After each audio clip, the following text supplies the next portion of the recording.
All right. Good evening, everybody, or good afternoon, everybody. My name is Christopher Lamb, and I'm one of the co-executive directors for Align, which is the Alliance for the Low Income and First Generation Narrative. We are co-hosting this event tonight with Josh Ferris from the Empowering First Generation College Students group. And yeah, we've got three amazing panelists tonight to talk about their journeys and their tips for progressing and succeeding in the professional world. And yeah, so for a little bit of context, Align is a conference series, an annual conference series that we had our first conference in 2017 at Barnard College in New York City. And since then, we've been tracking to the west and to the south.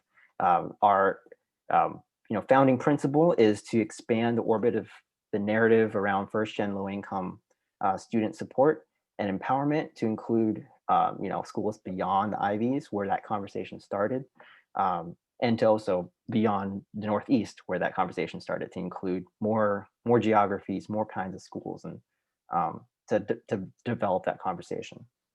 Our bread and butter is our annual conferences. We just had ours, a virtual conference at the College of Worcester in Ohio. And in 2022, hopefully we can have an in-person conference. Bids are currently open. Feel free to let me know after if you're interested in hosting the conference at your school. But since then, we've also branched out to other pieces of programming like this. For us, our strategic plan for this year of 2021 and 2022 is year of professional development, year of engagement, especially alumni engagement. And so, yeah, we're super excited. I'm going to hand this over to Josh. He'll be your main host for tonight. And please enjoy. Good afternoon, good evening, hopefully not good morning, wherever you're at. Please don't be tired during this. We're going to get woke up. So for those of you that don't know me, I've been the one that's probably blasting your listservs and your emails for the past few months, both especially for TRIO. I'm repping for TRIO, both Talent Search and alum, Upward Bound alum. So I am here representing the first gen Facebook group called Empowering First Gen College Students, which is, we're a very large family, 6,400 strong. So if you're interested in that, we'll definitely send a link out later on after the event. And so today we chose this topic because one, there are a lot of students that are graduating right now in times of uncertainty. For first gen low income students, there's a strong issue even before the pandemic of underemployment, of taking jobs that don't require a degree after college. And a lot of times, as we all know, is that for those that their first job is a job that doesn't require a degree outside of college, oftentimes we don't leave those jobs. Those McDonald's jobs, those retail jobs, a lot of times they stay because we never had those connections. We never learned how to write a resume or how to prepare for interviews. And so that kind of stays with us. And so we figured we'd bring in some people today that could share a little bit about that. And so our panelists today, they received your feedback from the survey, and that they're included in our questions today. So without further ado, I'm going to go ahead and introduce each of our panelists.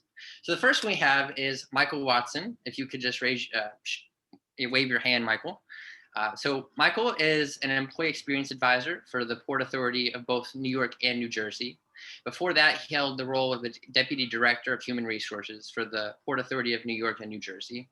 He was also Senior Vice President of Talent and Culture for the National 4-H Council. He's got the Girl Scout cookie hookup, so I'd hit him up later. That's what I did. He's also the Senior Vice President of Human Resources and Diversity for Girl Scouts of the USA. Prior to Girl Scouts, Michael held positions at the IBM Global Services, Time Warner Incorporated, and GE Capital. He's a GE Human Resources Management Program graduate and recipient of the GE Capital's Pinnacle Club and IBM's Golden Circle Awards. He also served as the National Human Services Assembly's Human Resources Council Chair and was former board treasurer for the nonprofit Workforce Coalition.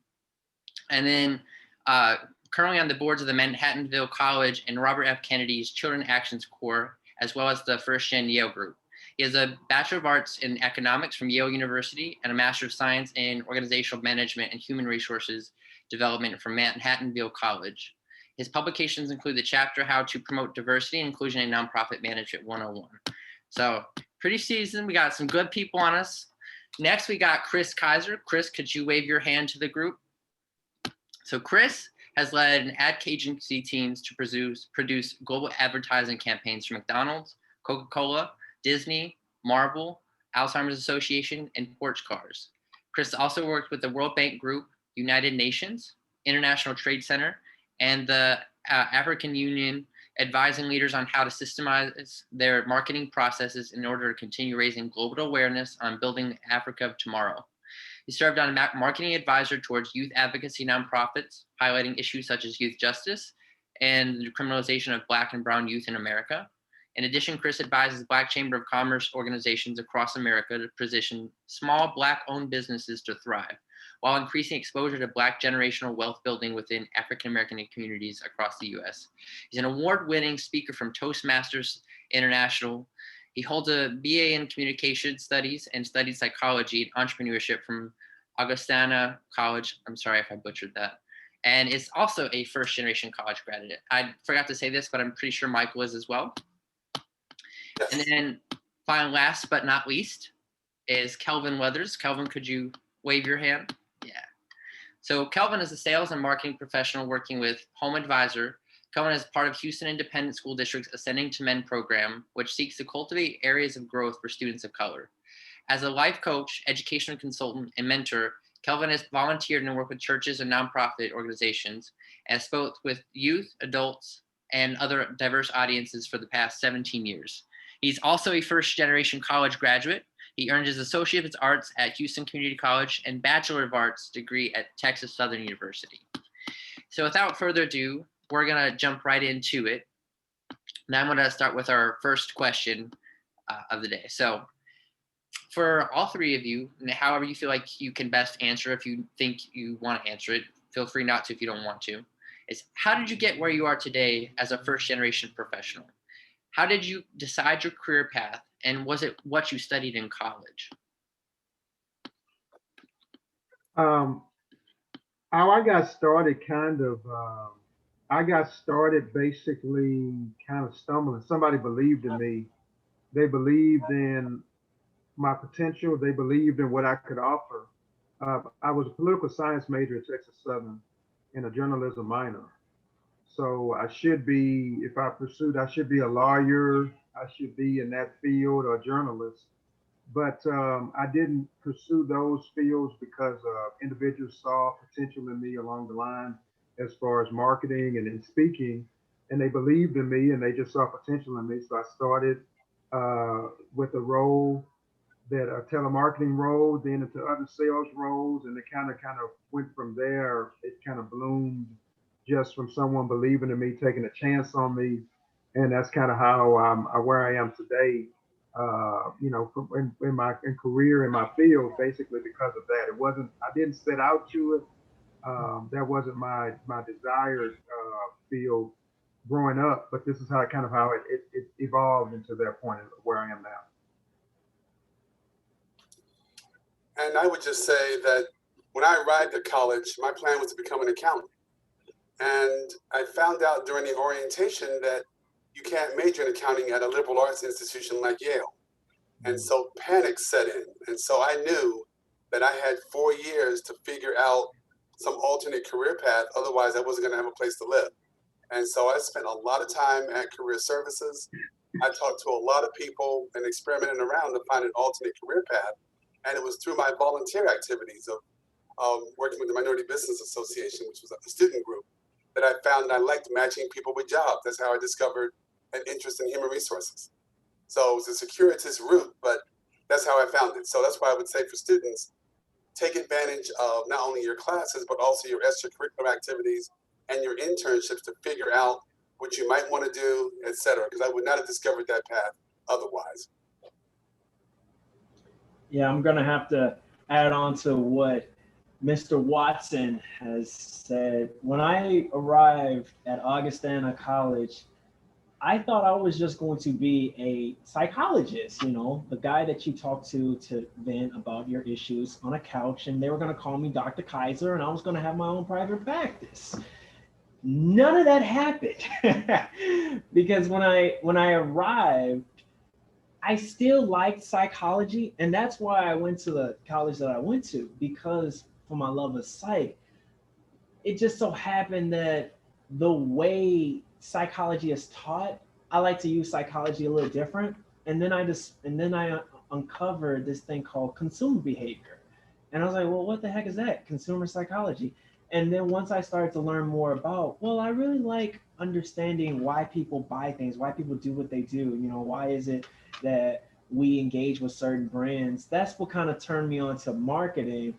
And on my campus, we had an entrepreneurial center, and there was a student group, and all they did was create national campaigns for big clients. And so each year they will receive a case study, and students will do this on top of the full-time coursework that they have. And I thought that was awesome. So I'm like, sign me up. And next thing you know, that's kind of what I was doing. And that's what led me to my internships. And then I kind of decided maybe I should explore this thing called advertising, which I didn't even know that that was even a career path, because it's not like I can call somebody up and say, hey, can you give me a rundown on what's like in your job? I didn't know anyone in this industry. So that's how I got started with my whole advertising and marketing journey. So all great inputs on, as you can see, what you chose for your majors doesn't always end up being what your career path is, or even your degrees. And so it's hard enough being just going to college and having to be told that you need to do this, you need to do that, and you need to figure everything out at once. But especially if you're the first in your family to graduate or even attend college, or coming from a low-income background, did you face any challenges coming from those backgrounds, being first gen and low income and entering the workforce? Did it ever feel like you felt like an imposter? And if so, how did you overcome all these challenges? Well, I think I'm gonna have to defer next to Michael or Kris to go first. This is the last time I'll go first. Okay. The You're doing I a think great job, Calvin. Just taking initiative. I think with imposter syndrome, I refuse to kind of label myself. And to be honest with you, these are terms working with trio programs. Like over the last couple of years, I've worked with. These are terms that I really didn't when I was in school at Texas Southern. Being considered a fraud or like an imposter or not feeling that I belonged. Being at an HBCU, I felt that I did belong at the HBCU. But maybe because I guess when I started out at HCC, I was working, and I kind of had some of what first gen students deal with working and trying to work and and then maybe because of the schools I went to in high school, because I went to Jackie H High School in Houston, and went to Ryan Middle School and Peck Elementary, and these were great schools, but they're known as low income schools, and maybe they didn't have the funding and the resources. So I didn't get the preparation maybe, but I had great teachers and I had people that they didn't have the kind of support maybe that other schools have to prepare me for excellence. But so that may have been some of the challenges, but I didn't feel like I would say a fraud or like I didn't belong necessarily at Texas Southern. But I would say maybe some of the challenges were maybe the grades that I had. I didn't excel like I should have. I mean, I made the dean's list one semester at TSU, but I think my grades could have been better if I had maybe and the schools had the support that they needed for the students that they serve. I mean, I'll just say at college, I felt completely at home as a poor student. No one made any issues with that, and I felt very comfortable interacting with students of various levels of wealth. I felt comfortable interacting with administration people, professors, and the like. When I began to work at IBM in Florida, that was a completely foreign environment. And I remember one of my colleagues, he actually came over and said, look, here's the name of my banker. You should go over there and just ask him for a loan, and these are the kinds of suits you need to get. Because my clothing didn't match what was needed for that environment. And that was great advice, because he could have just ignored me and let me wander around without the appropriate clothing. So the thing I found is that if you interact with enough of your peers and other people and build relationships, people will help you. They will help you unlearn what you don't know. And that and many other lessons regarding how to dress, what to do in meetings, what kinds of things to read to be prepared for various technical tests, and everything else. Peers and others made a very big difference. People I went to lunch with and everything else. And that helped me succeed at IBM. Man, a question about imposter syndrome. One of my favorite topics. I would have to say that for the most part, when I was on campus, I felt like I was somewhat home. And the reason why I say somewhat is because my social skills, I was able to kind of communicate and interact with anyone. Pretty much, I walk up to you and we're friends at that point. But I was a part of an honors program, and that was the first time where I actually felt like I just did not belong, because the level of rigor was through the roof, and it was so challenging of the amount of books that we had to read on a day-to-day basis. And I struggled academically my whole life, and so I'm really freaking out. I'll never forget, our professor comes in, it was on a Monday, and he said we had to read 1/3 of the book, and we just got it. We literally just got this book and we had to read 1/3 of it. And I'm like, oh, okay. What? It's like the following week. And then he's like, no, by next Wednesday, class, have 1/3 of this brand new book read. I was freaking out. Like, and then some of the things that we were reading was so difficult. So I truly felt like, yo, maybe I'm just not smart enough to be here, because this is dense material. But then I had to figure out my survival strategies. And once I kind of found like some of those classmates that I can learn from, and once I actually learned how to deconstruct the readings and the writing, everything kind of got better. And then when I entered the workforce, it was different. It was more from the standpoint, it wasn't imposter syndrome, because I knew that I worked my butt off to get into the advertising industry. My biggest issue was the fact of dealing with the underlying office politics. You know, that's what bit me in the butt. And there's a lot of unspoken rules that no one really warned me about. I wish that they write books about stuff like this. They don't. My career development services didn't give me a heads up. And so I battled, and sometimes I still battle, because a lot of it is subjective. You know, a lot of it is, oh, well, we just think that you're not a good fit for this. And it's like, well, why do you say that? It's like, well, we just feel, once again, subjectivity, right? Not empirical, not objective. And so that's probably a different topic for a different day, or maybe a different type of question that people have in their minds. But that is by far, when you are a person of color, and especially a Black man in white corporate America, that is the biggest obstacle that you are going to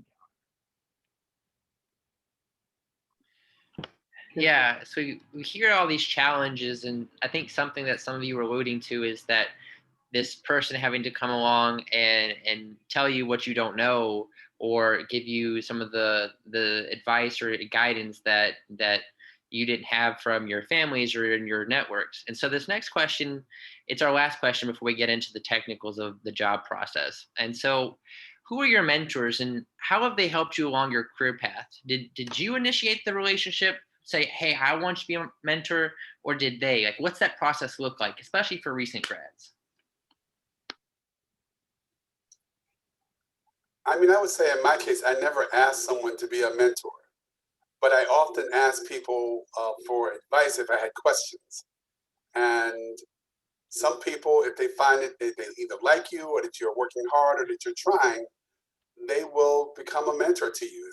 It's an informal thing. It's not a formal, hi, I decided to become your mentor today. And sometimes it's a peer, sometimes it's someone who's a year or two ahead of you in college, sometimes it's someone in one of the graduate or professional schools. And what I found is it was a variety of people over time. and different people as I worked for different organizations after I graduated.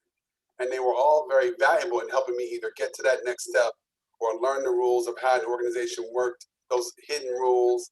And over time, you develop a better sense as to, do you have support in an organization or not? And one of the things a lot of people don't learn is that if you don't have support in an organization above a certain level, you're not going to move up.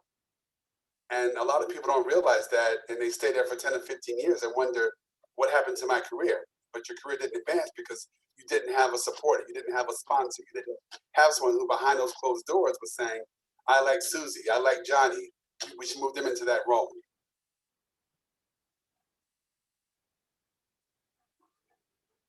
I would say that the mentors that I have would be people that I sought out. There was like a counselor at school. Most of the time, it was people that initiated, that took an interest in me. Um, that was who helped, and I think as Mr. Watson said, that you have that support system. So, mentorship is powerful. I mean, without mentorship and without support, you're really behind the eight ball. You're really behind the curve. So the people that mentored me, that are still mentoring me, were counselors, were coaches, people such as that I reached out to, and they provided that kind of guidance, even in spiritual sense, spiritual advisors. They helped me along the way, kind of helped me develop who I am today.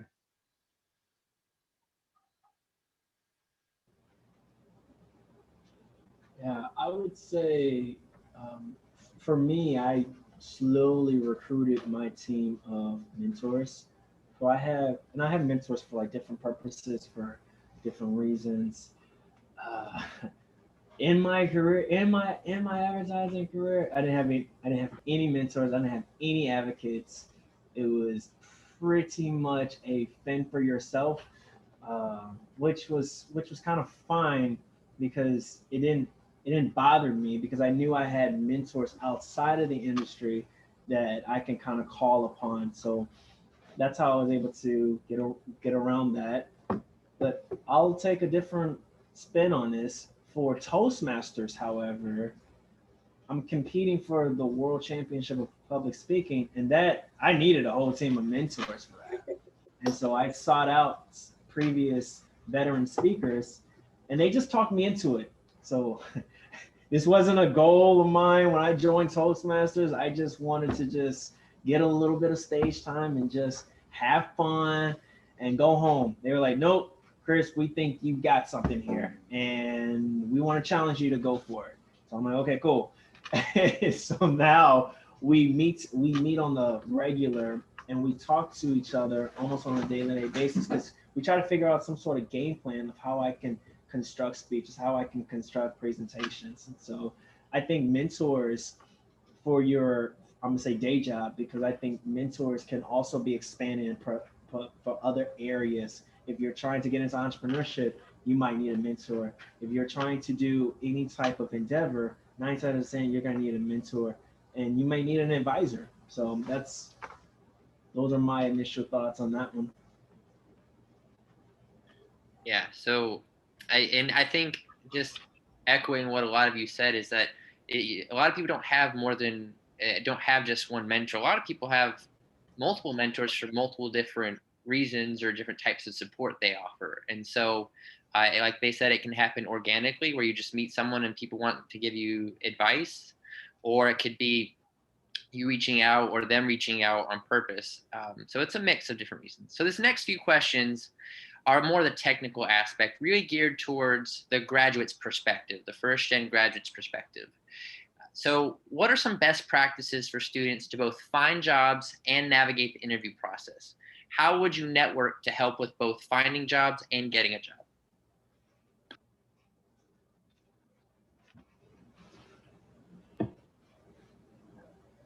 Well, I believe that first gen.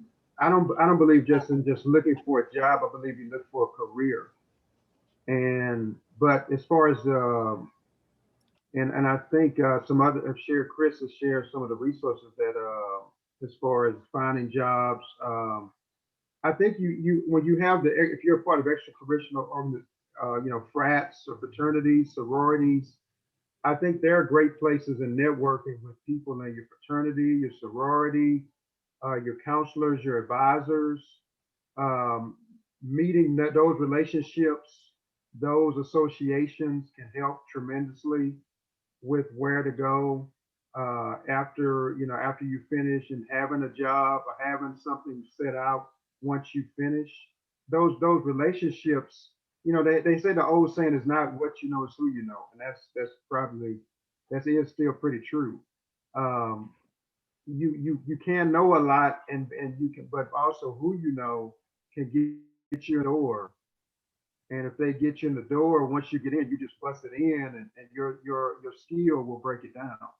And so I think building those relationships while you're in college, and those networking and being a part of organizations can help propel you once you finish and get your degree, and before you go, to grad school or whatever, to have something right after you finish, even before you go to grad school.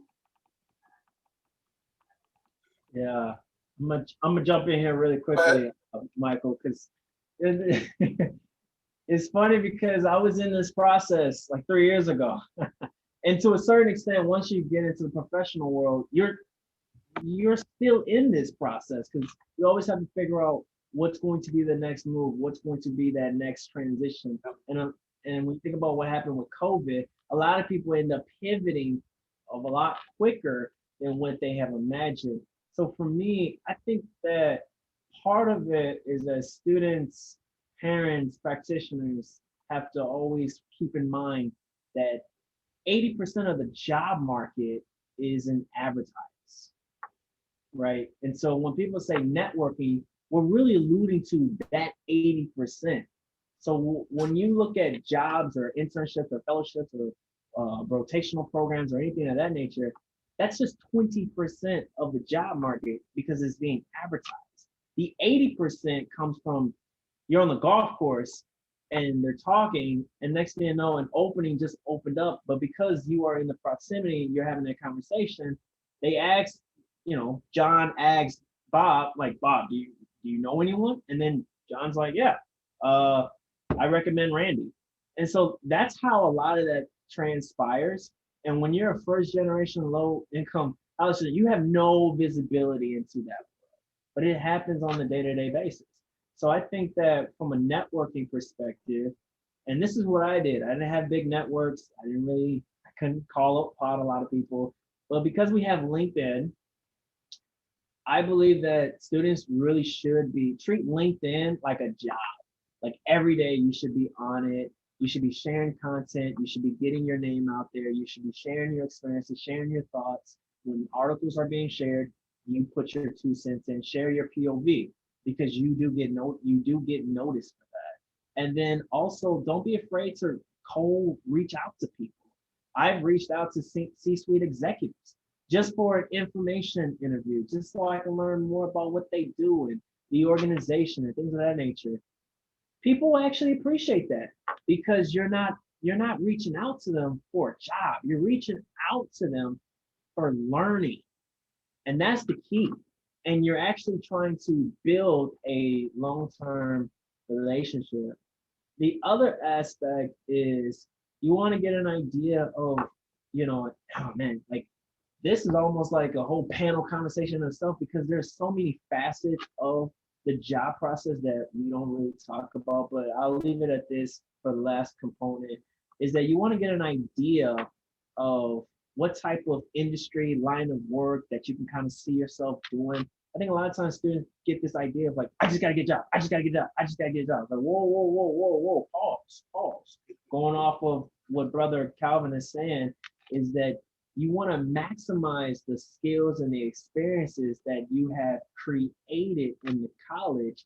Because I know in my case, I spent 200 grand on this degree. So I want to get my return on investment. And the only way I can do that is if I utilize the skills that I created, that I put together, and you want to package it together to say, okay, I want to pursue this internship. I want to pursue this internship. And you keep building on those experiences. And when it's time for you to find that first full-time job, it's a lot easier because now you have the track record of and the experience of what it's like to be in the professional world. I mean, I'll just say that for college students, employers look at several things. They look at what kinds of internships and experiences you've had. They'll obviously look at your grades, and they'll look at your extracurricular activities. And your job during those 4 years is to build a unique combination in those areas that make you stand out. What have you done that's different than what other students have done? What is it that says that I can come to your organization and make a contribution? And whether you're an undergraduate or whether you're an alum, you have to, once you know what area you want to work in and you focus, as Kris and Kelvin have said, you have to have a strategy. And I would say use as many mechanisms as possible. Definitely, the networking is the most important piece because that will get you in the door, to get you around those applicant tracking systems and everything else. But don't neglect some of the other vehicles as well. I mean, one job I found, I literally saw it as an advertisement. I just sent a resume in, and that ended up where I ended up working. It's just a complete fluke. But over time, what you want to do is build a background through LinkedIn, through being involved in Toastmasters, and through other places that at some point jobs start coming to you. And that way people know who you are, the search firms know who you are, or employers have heard about you, or enough people know what you want to do that they're able to say, oh, Susie wants that job, or Johnny wants that job, or there should be someone that you should consider. And so letting as many people in your network know, and you never know who in your network might be that one step away from a connection. So if you're dealing with just the same 4 or 5 people, expand the number of people you speak to.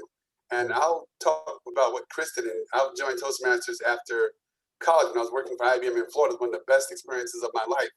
And I remember there were several times when I made presentations in contests, I was approached about jobs by people in the audience. That wasn't the plan, but that was just an outcome. So the more things you're involved in, the broader your network and the broader your connections, the bigger your exposure, the more options you will have, as long as you have the skills and everything else to back it up. Yeah, I think, again, what they all said is very pertinent to the experience that is sometimes you can get lucky, but a lot of times it is who you know. And that's something that, especially first gen backgrounds, don't always have because we don't have those networks from our families developed for us. And so moving to this next question is, let's assume that you, sorry, it's traffic. So let's assume that you do get the interview, you submit, you apply for the job. So once the interview process starts, how do the organizations choose which applicants to interview? Who's part of that process that the person should know about? If for any of you can speak on it, speak to what you know. If you don't, you can just defer to the other person. Well, I'll just very quickly say that everyone you meet and speak to is part of the interviewing process. We've had people who came in at different companies I've worked for. They did very well with potential peers who were in a training program. They did very well with management, but they ticked off the secretary and treated them like they were a lower level non-person. And people didn't understand. That person had a vote. And if that person didn't like you or didn't like the way you interacted with them, you were out. Or some people would do very well with management and they go out with the people who graduated a year earlier who were management trainees, and they behaved inappropriately. There was one woman who missed out on a senior level position because of the way she treated the waiter at dinner. She was on the verge of a job offer, but when they saw how she treated the waiter, it was about some orders, she was very harsh with them, very short, and they said, well, we can't have somebody who treats people that way in our organization. And that cost her the job, and it completely changed her career path because of that. So you're always interviewing, and everyone you meet along the way is part of that interview process, whether they tell you who they are or not.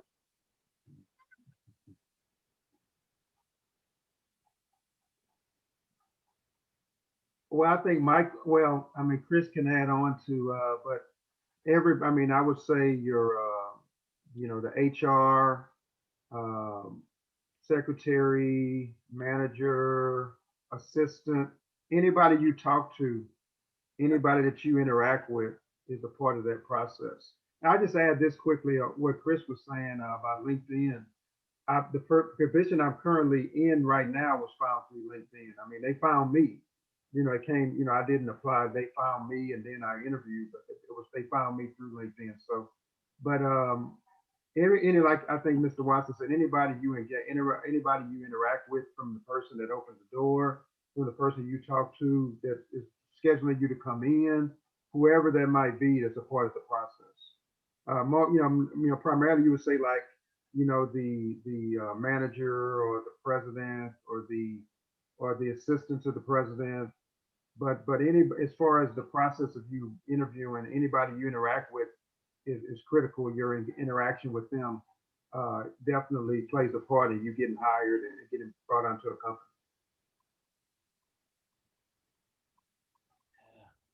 The interviewing process. So and I can only speak from my experiences, every interview has been different.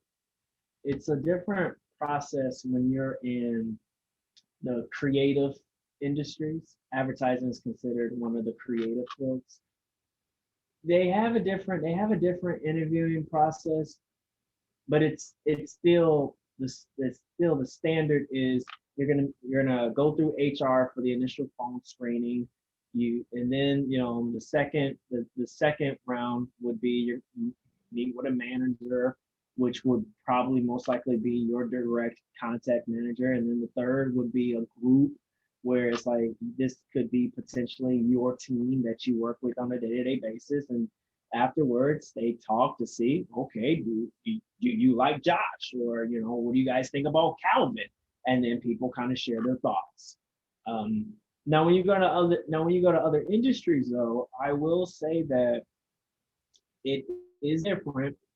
Some places have 3 rounds, some places may have 7 rounds, and each round is a completely different ball game, and you're talking to different people. But there's also, like, for example, tech companies. I'd go out with Google. I know Google at one point, their interview process was they had an entire council. So when you got deep into the interview process, random people inside of the Google organization, they put applicants on the table, and then they asked the council, what do you guys think based on what the resume sees? So every organization, they have their own processes, they have their own regimen. What I will say is that some of the things that you want to be aware of is case studies. You want to be aware of, and case studies, for those you don't know, these are situations where you might be put on the spot to solve a problem or solve a challenge. So you wanna be on the lookout for those, because I had no idea what those are. That's not what career development prepped me for. It's like case study. I was like, what happened to the STAR method and behavioral interview? They started hitting me with case studies. I'm like, oh Lord. This may sound cliche, but personality assessments, people do those. Actually, and they even roll out additional assessments because they want to kind of get a feel of whether or not that are you truly a good fit for this organization. And the only way to assess that objectively and empirically is if I give you this assessment and we let the data tell us whether or not you fit this climate. Other things to kind of be on the lookout for is I'm trying to think from my, there are going to be conversations where some places may ask for your portfolio.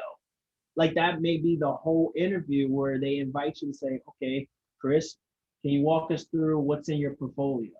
And I may have to pull out either a physical one back when we were in person, or there might be a digital one. So I think from an interviewing process, again, goes back to understanding your industry and understanding, and that's the cool thing about networking. Once you start to form those relationships, once you start to do your research, because you can just Google. The beauty about Google is Google will kind of teach you, they will give you a lot of insights, and they will share a lot of intel on how different industries and sectors and organizations are structured. So from a first gen perspective, the beauty of in this information age, a lot of information that we have available to us, that's kind of, we have to lean on that as like our equalizer. Because to Josh's point, we don't have a lot of previous connections. So we have to kind of get a little bit more creative with our conditions, but we don't want to give up on our ambitions. All well said points. And as you can see, it's not linear process. Interviews I've had, I've always had to do a work sample. Some straight out before I even interview, they want me to do a work sample, kind of like case study interviews. Some I've had to do personality tests for because they want to know how I would fit with some other employee. So there are different types of interviews you could get. And so finding out what those processes around are through networking and people in the company through information interviews really does help that kind of hidden curriculum or hidden workplace knowledge. So this is our last question before we move into open it up for the audience to ask questions in the chat that Kris is moderating. So if you have any questions you feel like haven't been answered or we didn't answer well enough, then you can go ahead and put them in the chat to be asked. So this last question, let's say that the graduate goes through the interview process and finally gets a job offer. How are salary and other parts of an offer decided? What can the candidates negotiate? And if they can negotiate, how should they do it?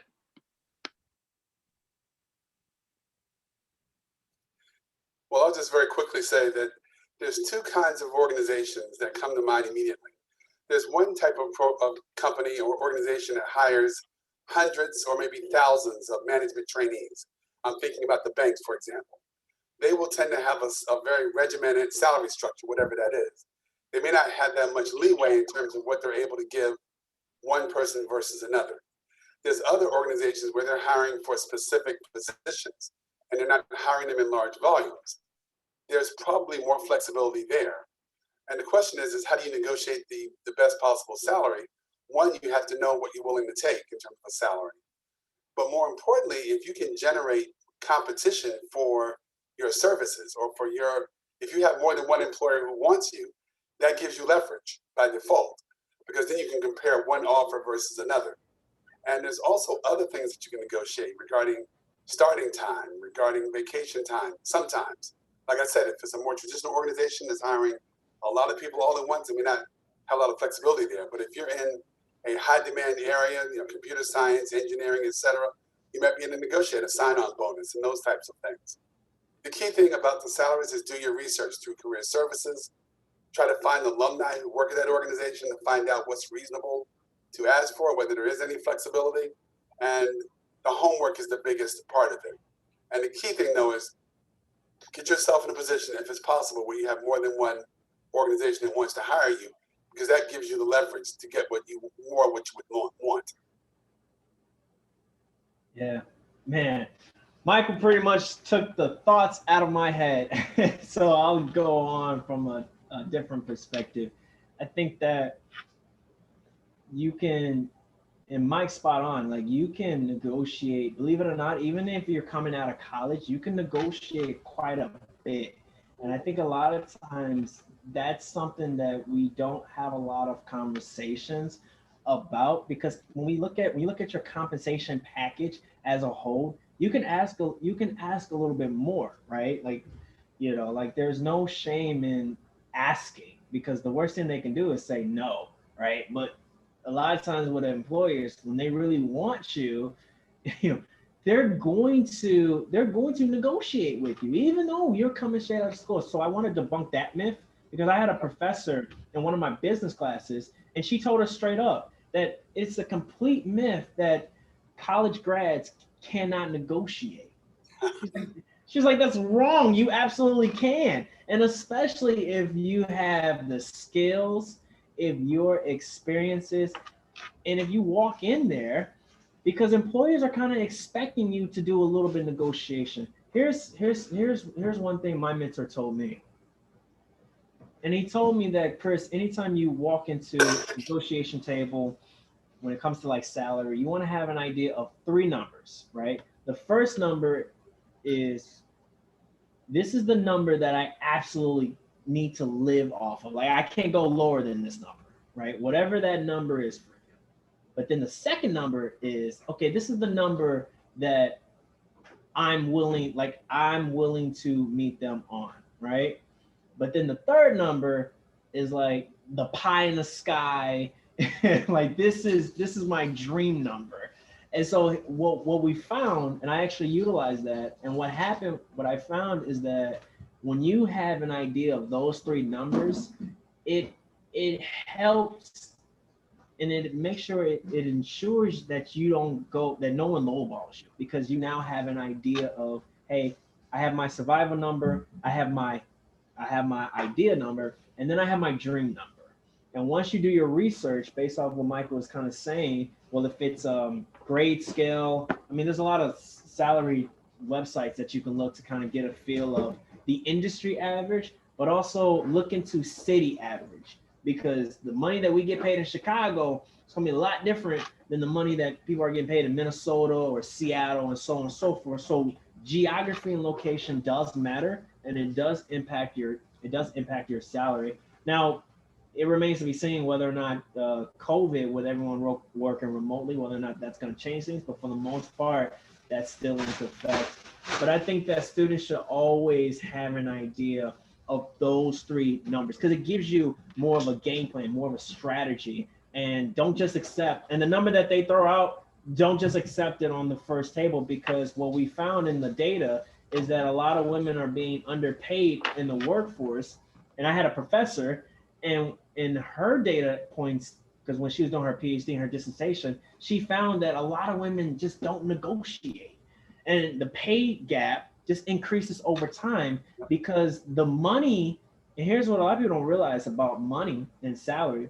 Whatever that salary is when you first start your career, that kind of sets the trajectory like going forward. So it makes it a lot challenging to kind of get into those six-figure numbers, given the skill set in the industry, all because of your first job out of college. You started off with like 27 grand, and now it's a lot harder to kind of stay above the poverty lines.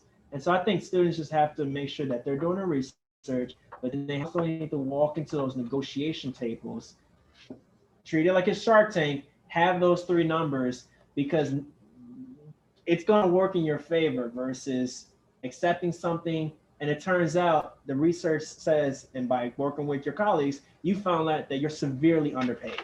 That's the worst feeling, because people leave thousands, tens and thousands of dollars on the table. And it's like, no, get your money. Yeah, I'll say before we take questions, I met someone who, she was moving from Texas to DC for a job, and she told the person in there that, hey, I want $10,000 more. And they're like, well, I don't think we can do that. They're like, well, take some time, think about it, ask you need to, and then let me know if that's possible or not. And they went and asked the CEO when she got that $10,000 extra approved, and she had all these other people that she worked with, same title, and they found out she was being paid more. And she was like, well, they were like, how are you being paid so much more than us? You have the same job. Because I asked for more. And that's the thing, especially for women, they don't ask for more, and they're lowballed, and sometimes on purpose, right? So definitely a good point for negotiation. So now we're going to open up to questions in the chat. If there's any questions you have for the panelists, or questions you feel like we didn't answer so well.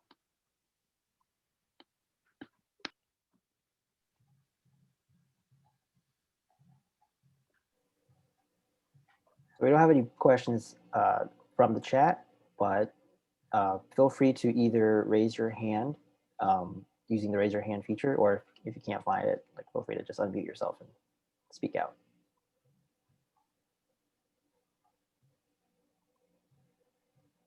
Hi. Hey. Hi, how are you? Good. My name is Desiree. I am the director of the First Generation Success Center at the University of North Texas. And I have a question about longevity and what your best advice would be for longevity and consideration of moving to the next step in your career. That's a conversation I have a lot with students, is how long should they stay in a position before moving or searching for their next position? Excellent question.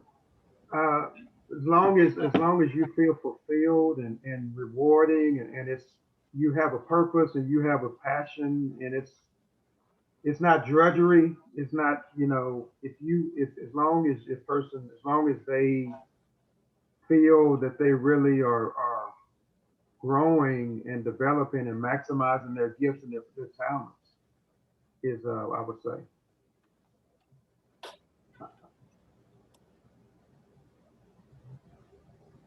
Kris, you want to go, or I can go? Either one. Yeah, you know what? I'm jumping in. I just have to get my thoughts together. So I would say I'm gonna lean back on what my mentor told me back in my sophomore year in undergrad, is that you wanna give it 2 to 3 years, and if you're not growing, whether if it's vertically or laterally, get out. Because the idea is, it doesn't take long for growth to transpire within an organization. Like, no one should be waiting 5+ years, and especially in this day and age when things are constantly moving, the world is constantly evolving. And what happens is that the longer you stay, the more you kind of get stuck and you get pigeonholed. So that's why he always kind of made sure that we understood that we need to give organizations and employers, we need to give them 2 to 3 years. If we're not seeing a progression and we're not seeing an advancement. Now, granted, as the professional, you need to take control and take full charge of your career. Don't rely on these managers. Don't rely on your supervisors. Don't rely on any of that nature, because at the end of the day, the whole MO should be, you want to be the master of your fate, the captain of your soul, right? The boss of your dreams, but also the king and queen of your goals. And as long as you have that mindset and you play all offense, no defense, it makes it a lot easier for you to answer, should I stay? Should I go? Because I'm gonna be honest with you, it doesn't really make sense to stay in organizations when you don't have those advocates, when you don't have that support. I mean, there's a lot of research. I'm just gonna speak on it from a Black woman's perspective. A lot of Black women are leaving the workplace, not just corporate, but the entire workplace, because of what we're seeing in the data is that they don't have that managerial support. Why stay in an environment if no one is trying to help you grow and develop to get to that next level? So you know what they do? They start companies and they kick butt. But it's like they realize that I'm not going to be able to go here. I'm not going to be able to go here. And there's a lot of horror stories for that. So then that's why people are just like, I'm out. And so I feel like students should have that same mentality. And I would definitely agree with what Kelvin and Kris have said in terms of, you have to every year evaluate, is this the best place for me to be? Am I growing? Am I developing more skills? Am I becoming more valuable in the general marketplace? If you are, then stay and keep moving up in that same organization. If you're not, or if you don't have the support you need, either in terms of mentors or sponsors, then you start looking for something else. Because those first 10 years out of college are some of the most important years of your career. They define a lot of your career trajectory. And if you don't maximize those, it just becomes harder later. So if you stay in the same job for 5 years, you're putting yourself often at a disadvantage compared to your peers who are working in similar jobs at other organizations. And at some point, all of you will be competing for those choice jobs later. And if you put yourself behind, you have to work a lot harder to catch up. So to me, every year you do an evaluation. Is this the right place for me? Am I about to move? Am I in the right kind of position? And am I becoming more valuable in the marketplace? And if you're not, it's time to leave and go someplace else. You know what? I want to add on to what Mike said, because I think that's key. The caveat of having the confidence and the boldness of just dipping out into the marketplace and going to other organizations. Everything is dependent on how often are you learning new skills. Like, how often are you investing in your own personal and professional brand?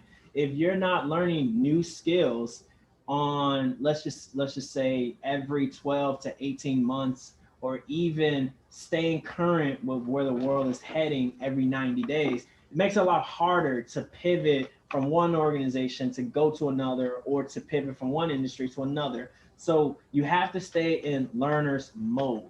I cannot stress this enough, because 1 minute, because 1 month, everything could be great in your job. The next month, not so well, but that's okay because you create your exit strategy, make that plan, and then it makes it a lot easier for you to transition out of that league. I'll add in something just quickly. From an employer's perspective, something that an employer told me recently is when they're looking at the resumes, if they see that you had a job for 2 or 3 months, job for 4 or 5 months, job for 2 or 3 months, then in terms like you're saying longevity, that becomes a concern for them if you're going to stay without understanding why those people left. So if when they come to the interview, they choose to interview, making sure you have a story lined up for like why you have left these jobs, because they don't want to spend the additional money training you if they think you're going to leave soon. And so I know that's definitely a concern that's popped up. You want to address for students that have had like jobs at McDonald's and Burger King or whatever else that they had in college or high school that are like wage jobs and underemployed and different kind of expectations. So with that being said, we're right on the dot. I just said we're going to continue for those that want to stay, but for those of you that can't, I just sent our feedback survey in the chat. If you could take that once you get off, and we'll hopefully do another one next month based off your feedback for July. But for those of you that are wanting to stay, feel free. We can continue to chat till about 15 after, and we'll send our resources out in an email later too to everybody with the recording. Did that answer your question? Yeah, it did. Thank you all so much. Thank you for the question.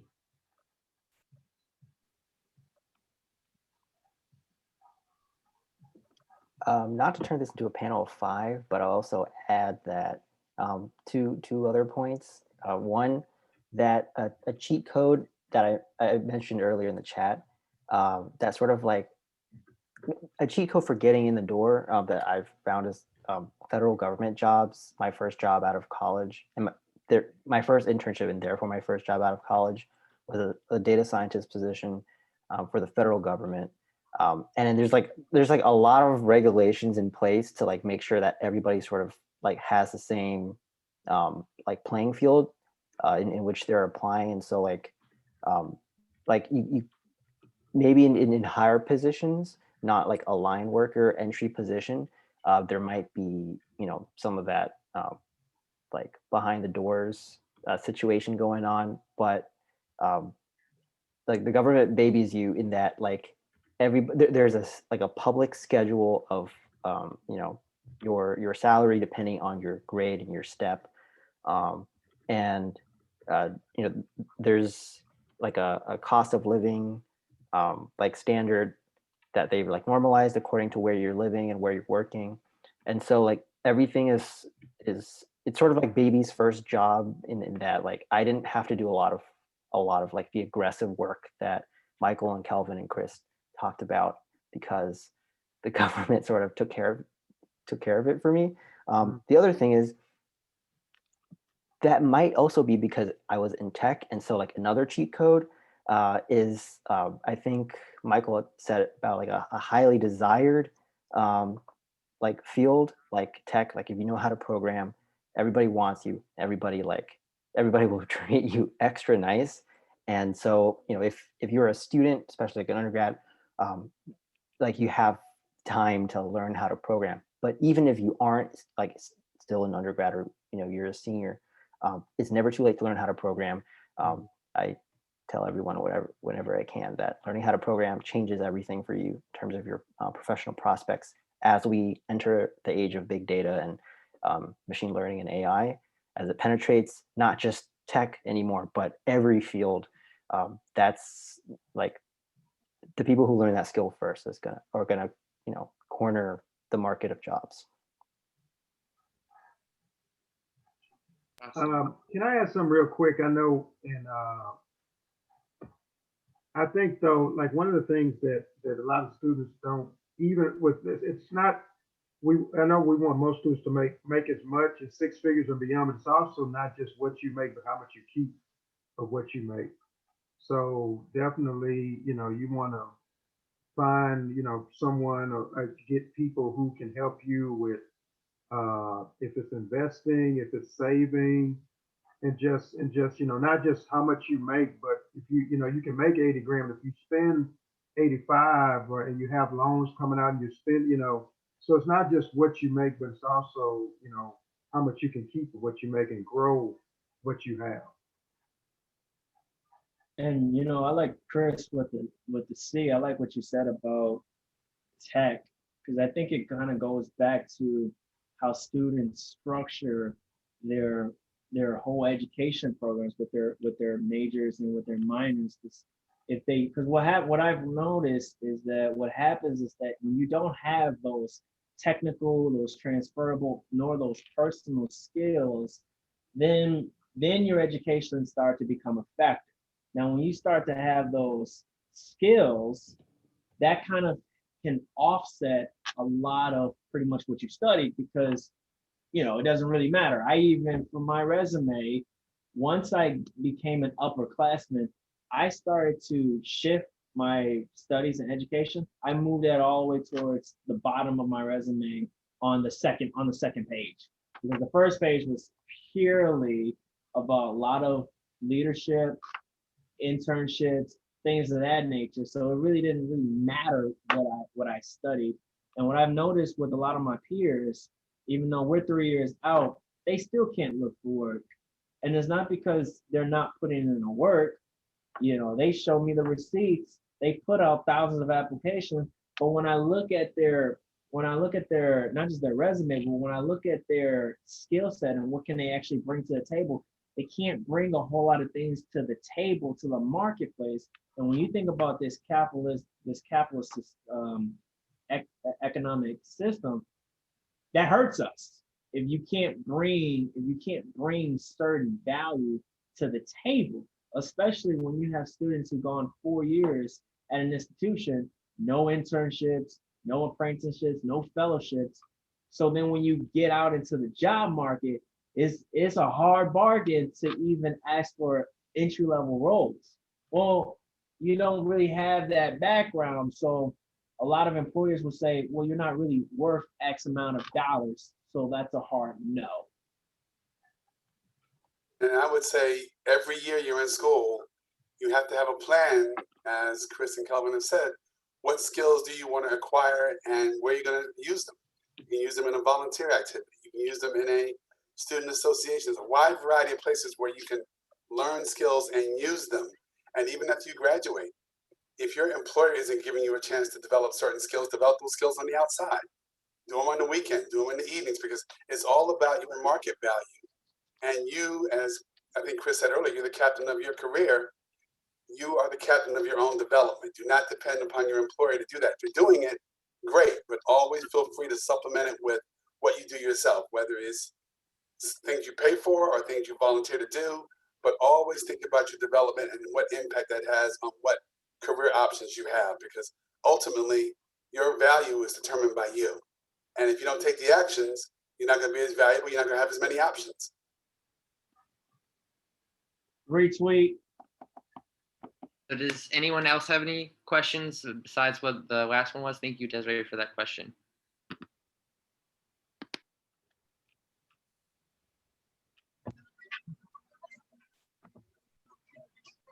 Hi, I actually have a question. So I started new, I'm first generation in a new position, and I'm finding it a little bit difficult to reach out to people within the network and ask for help.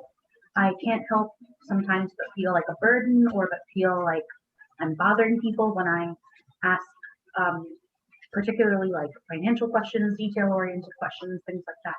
Do you have any tips for overcoming that kind of awkwardness of asking for help or asking for guidance? Thank you. Well, the thing that I would say is just don't be shy about it, and just be very conscious of people's time. If they're giving you a half hour, don't take an hour and a half.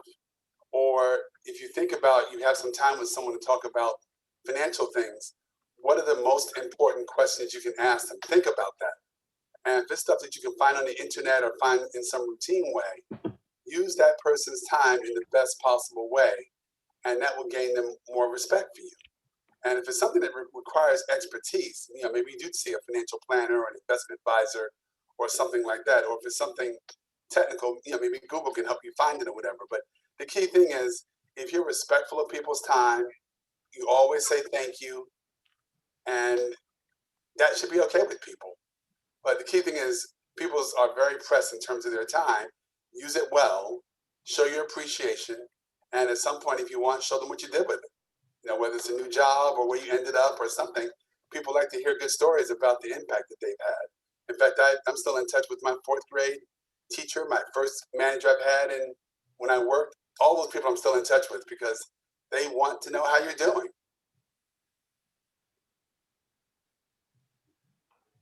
I'll just add to what Michael said is that, Sasha, you don't feel like you're a burden. You have as much value and potential, and what you're sharing is valuable. It's needed. So don't feel like that if you have to affirm yourself and believe that what you are saying and what you're offering is going to be a difference and help, then share it. And as Michael said, the way, it's how, you can say it in a proper way, but believe that what you're offering, what you're sharing is what is going to be helpful to that organization.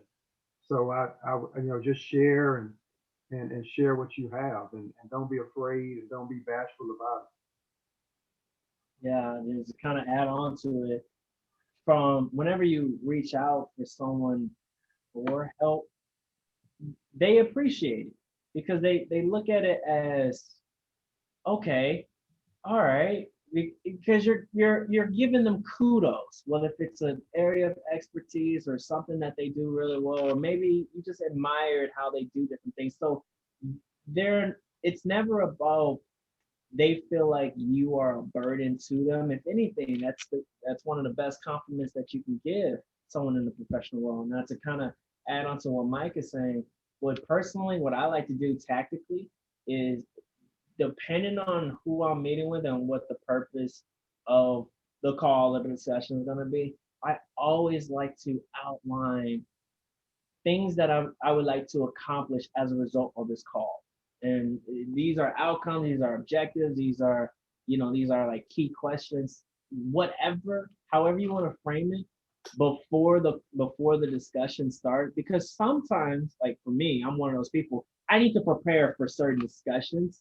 So if you give me that much lead time, I am going to love you, because the conversations are going to be very focused and you're going to be very intentional and purposeful. And nobody will ever get mad at you because you're trying to be intentional and purposeful about other people's time. Because I did this like thousands of times. I would reach out to strangers and ask them for 30 minutes of their time, and they gave it to me because there was a plan going into it. And they always ended, they're like, Kris, let me know if I can help you with anything, or let me know, let's stay connected, let's stay contact. I was like, I just met you, but we hit it off, we had a good time. But that's how you go about it. I'll just add really quickly. So my expertise is in anything related to first gen low income. And because of that, I have lots of access to different networks of first gen low income alum. And I intentionally build my network with them because they get it, right? Because they've been through those things. When you reach out to them, they have no problem talking to you, and they'll even go the extra mile for when you have that similar identity, that similar experience or to them. So if you're interested in that, we can talk individually or set up a meeting for that.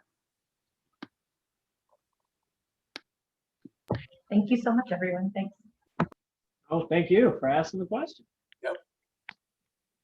All right, so we have about 4 minutes left. Does anyone else have any questions for us?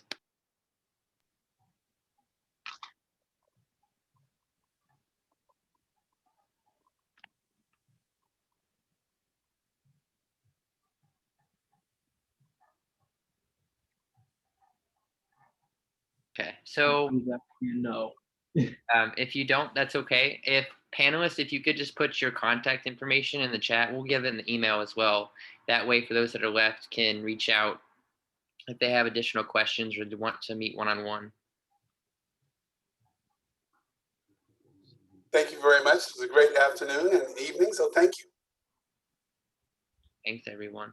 Thanks, everyone. Thanks, for the valuable insights you shared, and appreciate all that you guys have shared. All right. I just dropped my LinkedIn info. So for those who would love to kind of connect with me on LinkedIn, just shoot me a note. And, thanks everyone for putting this together. Shout out to you, Josh.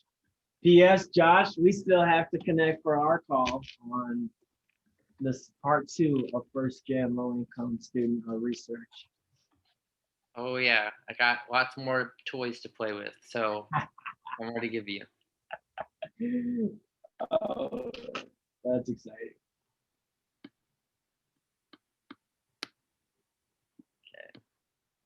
Kelvin, Michael. Is there?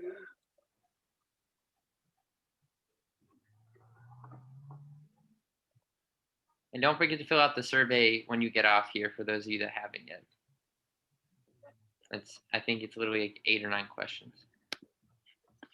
You can also provide, I will provide all the, in addition to all the resources, together with all the resources, everybody's contact information. It's all in one place. All right, so with that, thank you everyone again for attending. I'm gonna end the recording, and then I guess we can carry on with our days. So thank you. All right, you guys have a great evening. You too. All Good right. evening. Bye, everyone. Take care. Goodbye. Thank you.